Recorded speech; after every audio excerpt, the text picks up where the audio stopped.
আসসালামু আলাইকুম। এমটিভির আন্তর্জাতিক খবরে আমন্ত্রণ জানাচ্ছি আমি মুস্তাফিজ। টানা বৃষ্টিতে আকস্মিক বন্যায় বিপর্যস্ত চীনের দক্ষিণ পশ্চিমাঞ্চলের কয়েকটা দেশ। চীনের রাষ্ট্রীয় মিডিয়া অনুসারে শাংচি, শিমেন, ইয়ংসুন কাউন্টি এবং জাংজিয়াজি সিটিতে প্রবল বৃষ্টির কারণে পশ্চিম হুনান প্রদেশের ৩,০০০-এরও বেশি লোককে সরিয়ে নেওয়া হয়েছে। চায়না সেন্ট্রাল টেলিভিশন বলছে, শনিবার থেকে রবিবার পর্যন্ত সর্বোচ্চ ২৫৬ মিলিমিটার বৃষ্টিপাত রেকর্ড হয়েছে শাংজিতে। ১৯৯৮ সালের পর যা এই প্রথম। গ্রীষ্মের শুরু থেকেই বৃষ্টি এবং বন্যায় নাকাল চীন। জুলাইয়ের শেষের দিকে টাইফুন ডোকুসরি ঝড়ের প্রভাবে চীনে রেকর্ড বৃষ্টিপাত হয়েছে। বেইজিং বলছে ১৪০ বছরের মধ্যে সবচেয়ে বেশি বৃষ্টিপাতের সম্মুখীন হয়েছে তারা। এদিকে আরেক টাইফুন শাওলা এখন দক্ষিণ চীন সাগর দিয়ে বয়ে যাচ্ছে। শুক্রবারের মধ্যে এটি গুয়াংডং প্রদেশে আছড়ে পড়তে পারে বলে পূর্বাভাস রয়েছে। টাইফুন শাওলার গতিপথ নিয়ে অনিশ্চয়তা থাকলেও চীন আবহাওয়া বিভাগ জানিয়েছে, বুধবার থেকে শুক্রবারের মধ্যে ফুজিয়ান এবং জেজিয়াং প্রদেশ সহ উপকূলীয় অঞ্চলে ভারী বৃষ্টিপাত ডেকে আনবে টাইফুনটি। এদিকে চাকরি হারাচ্ছেন হাজারো মার্কিন নাগরিক। সরকারি চাকরিতে গণছাঁটাইয়ে ট্রাম্পের পক্ষে রায় আদালতের।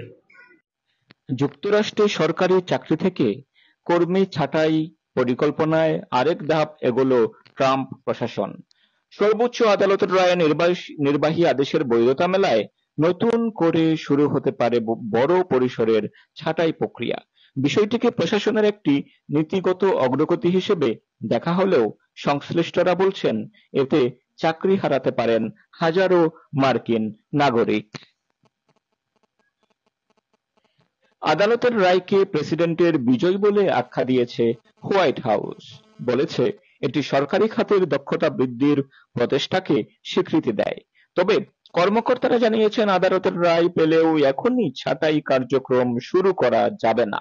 আইনি জটিলতা, ইউনিয়ন বিরোধিতা এবং সিভিল সার্ভিস সুরক্ষা বিষয়ক বাধাগুলো ছাঁটাইয়ের সময় ও পরিধি নির্ধারণ করবে।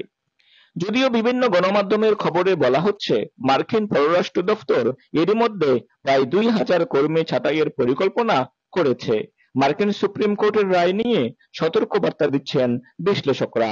তাদের মতে এই সিদ্ধান্তে বড় পরিসরের কর্মী ছাঁটাই ও সরকারি কাঠামো ভেঙে পড়ার ঝুঁকি তৈরি হয়েছে। গত ফেব্রুয়ারিতে প্রেসিডেন্ট ট্রাম্পের নির্দেশে যুক্তরাষ্ট্রের ডজন খানেক দফতরে জনবল কমানোর পরিকল্পনা নেওয়া হয়। কৃষি, বাণিজ্য, স্বাস্থ্য, স্বরাষ্ট্র, পররাষ্ট্র, অর্থসহ কয়েকটি মন্ত্রণালয় এই পরিকল্পনার আওতায় ছিল। তবে গত মে মাসে ক্যালিফোর্নিয়ার একটি আদালত ট্রাম্পের ছাঁটাই পরিকল্পনায় সাময়িক নিষেধাজ্ঞা দিলে বিষয়টি ঝুলে যায়। তবে এবার মার্কিন প্রেসিডেন্টের পক্ষে রায় দিলেন যুক্তরাষ্ট্রের সর্বোচ্চ আদালত। এখন চলে যাচ্ছি বিরতিতে। বিরতির পর আরো খবর নিয়ে ফিরছি, সাথেই থাকুন।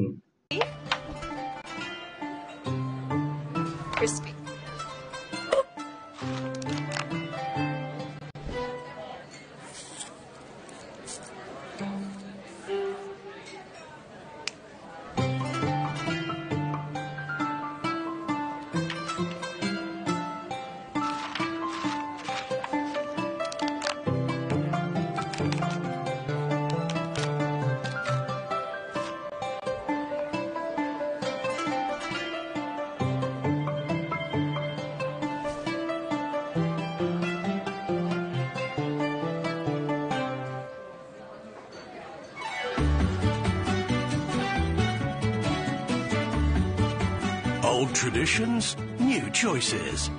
Enjoy it all as McDonald's brings you a delicious selection of the Macarabia, made with authentic Arabic flavors. Macarabia, true to tradition.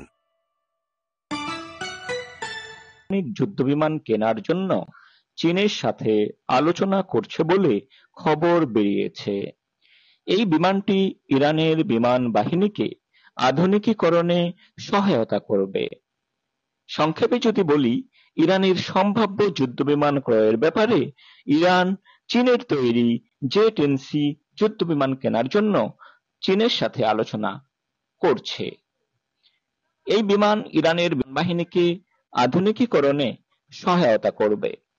আলোচনায় দাম, সরবরাহ এবং কিছু প্রযুক্তি হস্তান্তরের মতো বিষয়গুলো রয়েছে।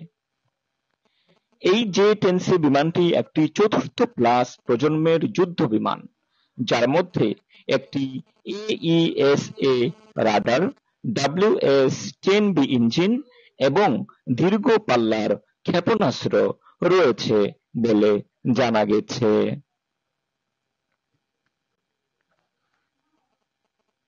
যে পর্যন্তই, পরবর্তী এমটিভির আন্তর্জাতিক খবর দেখার আমন্ত্রণ রইল। ধন্যবাদ সবাইকে।